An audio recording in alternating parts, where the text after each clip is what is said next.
सद्गुरुवे नमः। जिनकी रही भावना जैसी, अब प्रभु मूरत देखे तिन तैसी। जिसका जैसा भावना रहेगा उसी के अनुरूप वह अपना विचार प्रकट करेगा, उसी के अनुसार से ईश्वर फल भी देते हैं। कैसे? मैं एक लघु कथा के माध्यम से बताना चाहता हूँ। एक बाजार में चाय के दुकान में एक पिंजरा में सुग्गा लटक रहा था। मैंने सुग्गा पिंजरा में था, चाय का दुकानदार का ही था वो सुगवा। वो सुगवा उस जगह कुछ बोला। उस जगह महात्मा जी भी बैठे थे और मौलवी साहब भी बैठे थे। एक बुढ़िया भी नून प्याज जो है बेच रही थी। तो सुगवा जब कुछ बोला तो मौलवी साहब ने महात्मा जी से कहा, चाय पीने के लिए बैठे थे, कि महात्मा जी सुगवा क्या बोल रहा है? तो महात्मा जी ने कहा, राम सीता दशरथ, राम सीता दशरथ, यही बोल रहा है सुगवा। तो मौलवी साहब ने बात काट दिया और कहा, नहीं यह चीज़ नहीं बोल रहा है, क्योंकि तब आप ही बता दीजिए भाई कि क्या बोल रहा है मौलवी साहब।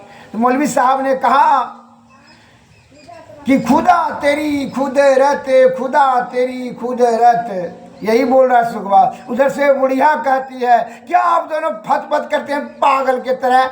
सुगवा कहूँ यही सब बोलता है करके, तब बुढ़िया तू ही बता दो क्या बोल रहा है। बोला, नोन प्याज अदरक, नोन प्याज अदरक, यही बोल रहा है सुगवा। उधर से एक पहलवान जी आ गए, हट्टा खट्टा पहलवान था। उसने सुरा बुढ़िया को डांटते हुए बोला, हट बुढ़बा कहीं की, बुढ़ ले ली औरत, बुढ़ी, तुम ये जानते हो सुगवा कहीं नोन प्याज बोलता है? तब आप ही बता दीजिए। पहलवान जी थरथरा गई।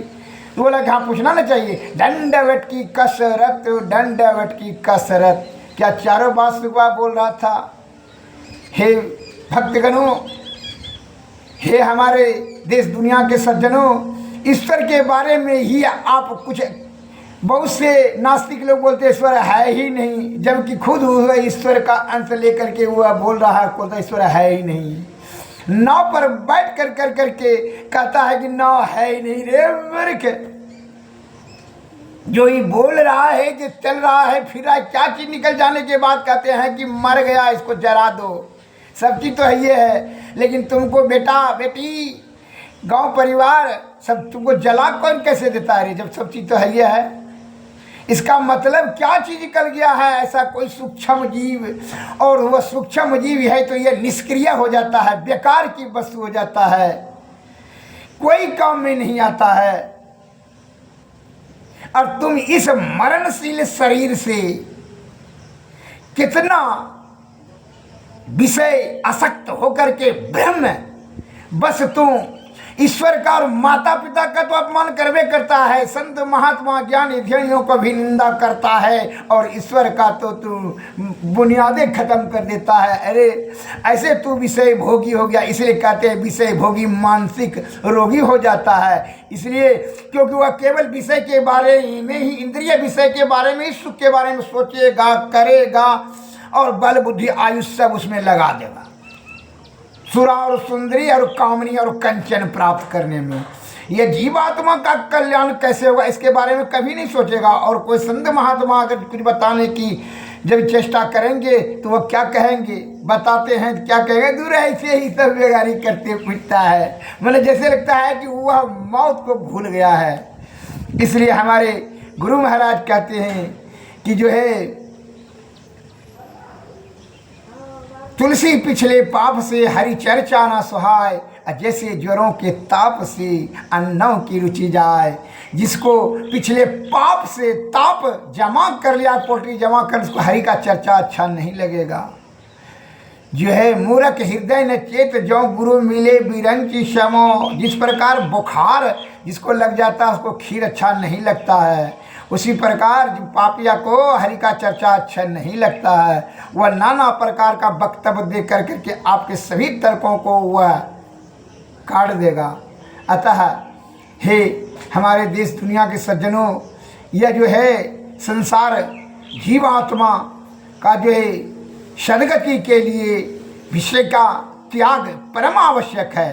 विषय का त्याग, साधु की संगति, सत्संग भजन, सद्गुरु के शरण में जाएं और उनसे सेवा सुश्रा करके उनका कृपा प्राप्त करके जुक्ति जाने, जुक्ति से भक्ति, भक्ति से मुक्ति होगा, तब यह जीवात्मा का सदगति होगा, अर्थात परम कल्याण, जिसको मुक्ति मोक्ष कहता है।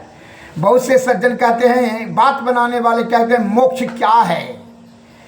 विषय की आसक्ति ही बंधन है और उसका त्याग ही मोक्ष है। अतः विषय वासना का त्याग, विषय बड़ा बलवती होता है, विषय वासना का त्याग बिना सद्गुरु के कृपा से अत्यंत दुर्लभ है, सहज अवस्था भी दुर्लभ है। अतः सद्गुरु के कृपा से ही विषय वासना त्याग संभव है। और जब तक कि आप विषय का त्याग करके इंद्रियातीत होकर अंतर्मुखी अंतर साधना से ध्यान नहीं करते हैं, तब तक यह परब्रह्म की प्राप्ति नहीं होती है। आप खुद कभी अपने जीवात्मा को देखें, जो मैं कह रहा हूँ, हम कहते हैं मैं हूँ, मैं क्या मैं? आपने कुछ नहीं देखा। मैं किसको कहता है, पहले इसी को जान लीजिए कि आप कौन हैं, जीवात्मा कहाँ से आया और क्या इसकी गति है और इसका क्या स्थिति होगा और आगे कहाँ जाएगा, इसके बारे में पहले ही सोच रहे। इसको सुख देने के लिए आप कोई भी जो है कार्य नहीं करते हैं और विषया आसक्त लोग इंद्रिय सुख को अपना समझ लेते हैं और अपने बल और आयु और बुद्धि को खर्च कर देते हैं। ये हमारे संत महात्मा लोग, हमारे गुरु महाराज कहते हैं। और जो भी कोई साधारण जानते भी हैं तो जो है आडंबर और पाखंड अत्र तत्र भटक कर करके अपने समय को नष्ट करते हैं। लेकिन हमारे गुरु महाराज कहते हैं, खोज करत यंतर उजियारी, दृष्टिवान कोई देखा है, गुरु भेदी का चरण सेव कर, वेद भक्त पा लेता है, निस दिन सूरत अधर पर कर कर अंधकार फट जाता है, पीली नीली लाल सफेदी स्याही सन मुख आता है, छट छट छट छट बिजली छट के भोर कतार दिखाता है, चंदा उगत उदय हूँ रवि हूँ दूर शब्द मिल जाता है, गुरु तत् गुरु के चरण अधीनन अगम भेद यह पाता है, विविध भांति के कर्म जगत में जीवन घेरी फंसाता है, बाबा देवी कहें मैं ही से सदगुरु ही इन्हें बचाता है, खोज करत यंतर उजियारी, दृष्टिवान कोई देखा है, गुरु भेदी का चरण सेव कर, भेद भक्त पा लेता है। श्री सद्गुरु महाराज की जय।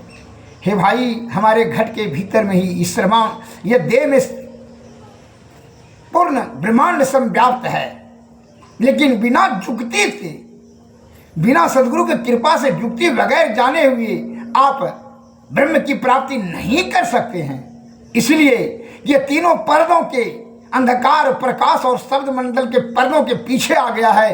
मन, माया और काया के कुसंगति में विषया आसक्त होकर करके यह 84 लाख योनि में भटक रहा है और नाना प्रकार का दुख भोग रहा है। इससे निवृत्ति पाने के लिए सद्गुरु की शरण में जाएं। श्री सद्गुरु महाराज की जय। सद्गुरु नमः। इसे निरंतर ध्यान करने से आपका क्या होगा? निरंतर ध्यान करने से आपका विषय वासना धीरे धीरे छीन हो जाएगा। मन सभी विषयों का मालिक मन है। मन पर संयम रखने के लिए मन निग्रह अवश्य अति अनिवार्य है। मन कहाँ पर जो है लीन होता है, इसके बारे में अगले पार्ट में बताएंगे। अभी इतना ही। श्री सद्गुरु महाराज की जय। जय हिंद, जय भारत।